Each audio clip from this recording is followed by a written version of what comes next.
అభివృద్ధికి పెద్దపీట వేస్తూ మోదీ గారంటే వారు చాలా స్పష్టంగా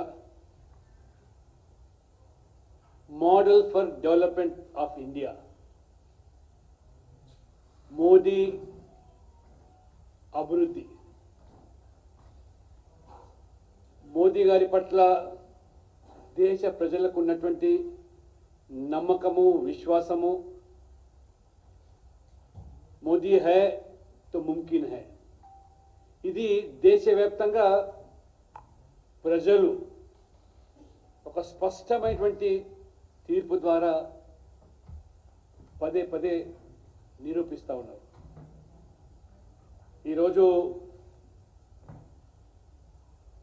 గాలి హస్తిన నుంచి మొదలుకుంటే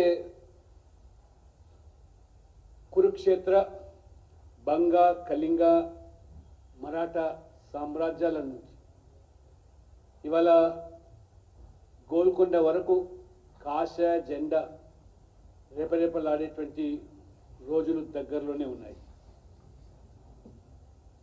ఒకవైపు నరేంద్ర మోడీ గారు ఒక అభివృద్ధి ఎజెండాతో వికాస్ और విశ్వాస్ और విరాసత్, ఈ మూడు ప్రధాన నినాదాలుగా వారు చేసుకొని సబ్కా సాత్ సబ్కా వికాస్ అని మోదీ గారు ఆచరణలో తన పని ద్వారా నిరూపిస్తూ ఉంటే, ఈ కాంగ్రెస్, బీఆర్ఎస్ లేదా ఇండి కూటమికి వారికి ఎటువంటి ఎజెండా లేదు మోదీ ప్రభుత్వం యొక్క పనితీరు మీద విమర్శించేదానికి. అందుకనే ఒక నెగటివ్ అప్రోచ్ కాంగ్రెస్ ఈ రాష్ట్రంలో ప్లస్ బీఆర్ఎస్ అంటే equal to MIM. Congress plus BRS is nothing but MIM. ఈ మూడు పార్టీల పేర్లు వేరైనప్పటికీ వారి విధానాలు, అజెండా ఈరోజు ఒకటిగానే.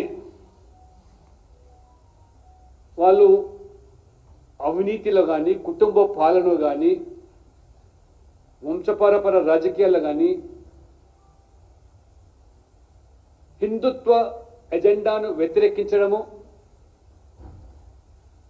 హిందువులను కించపరిచే విధంగా వ్యాఖ్యలు చేయడము, హిందువుల యొక్క దేవి దేవతలను అవమానించడమే లౌకికవాదంగా భావిస్తూ ముస్లిం సంతుష్టికర విధానాలకు తెరలేపి ఈరోజు అపీస్మెంట్ పాలసీస్కు పరాకాష్ఠగా ఇవాళ Congress party. Congress is nothing but minority appeasement and anti Hindutva. చాలా స్పష్టంగా ముఖ్యమంత్రి రేవంత్ రెడ్డి గారు చెప్తా ఉన్నారు. ఇవాళ కాంగ్రెస్ అంటే ముస్లిమ్స్, ముస్లిమ్స్ అంటే కాంగ్రెస్ అని. ఇది రేవంత్ రెడ్డి గారు వాళ్ళ యొక్క నాయకత్వం మెప్పు పొందడానికి ఒక ఎజెండాగా తీసుకొని వాళ్ళ పదే పదే వారి మంత్రివర్గ సభ్యులు కానీ, వారు కానీ, జాతీయ స్థాయిలో కాంగ్రెస్ నాయకత్వం అంతా కూడా హిందువులను కించపరిచేదానికి వారు ఏ రకంగా వ్యవహరిస్తున్నారో ఒక్కసారి మనం ఇవాళ పరిశీలిస్తే, ఇవాళ మనం చూస్తున్నాం గొప్పగా ఏ రకంగా ఇవాళ గుజరాత్లో మరి అక్కడి ప్రభుత్వం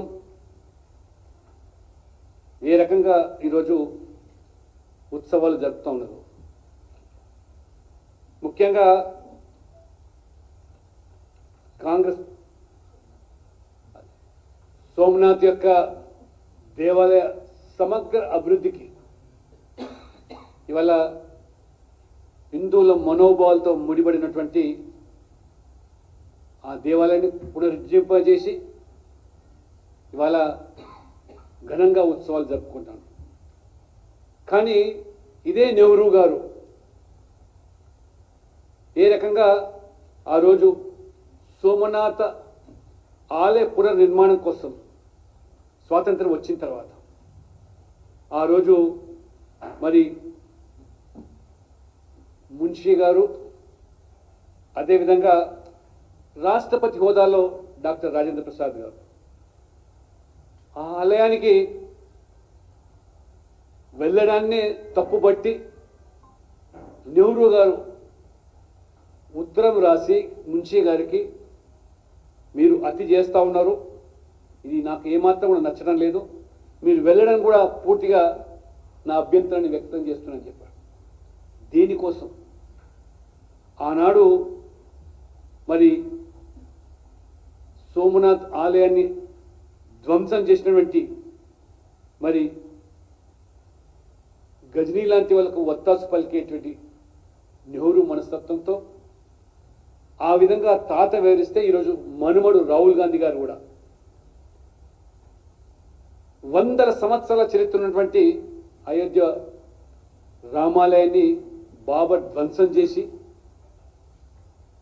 మరి మోదీ గారు కోట్లాది ప్రజల మనోభావాలతో ముడిపడినటువంటి ఆలయాన్ని పునరుద్ధరింపజేసి భవ్యమైనటువంటి ఒక రామ మందిరాన్ని నిర్మాణం చేస్తే వాళ్ళ నెహ్రూ వారసుడిగా అదే వైఖరిని కొనసాగిస్తూ అయోధ్య రామాయణకు వెళ్ళడమే తప్పనట్టుగా ఈరోజు కాంగ్రెస్ నాయకులు మోదీ గారి మీద ఉన్న కోపంతో ఇవాళ రాముడిని కూడా ద్వేషించే స్థితికి దిగజారంటే ఏ స్థాయికి వీళ్ళ రాజకీయాలు కొనసాగుతున్నాయో తాత మనుమడు ఏమాత్రం కూడా ఆ వారసత్వాన్ని అందిపుచ్చుకొని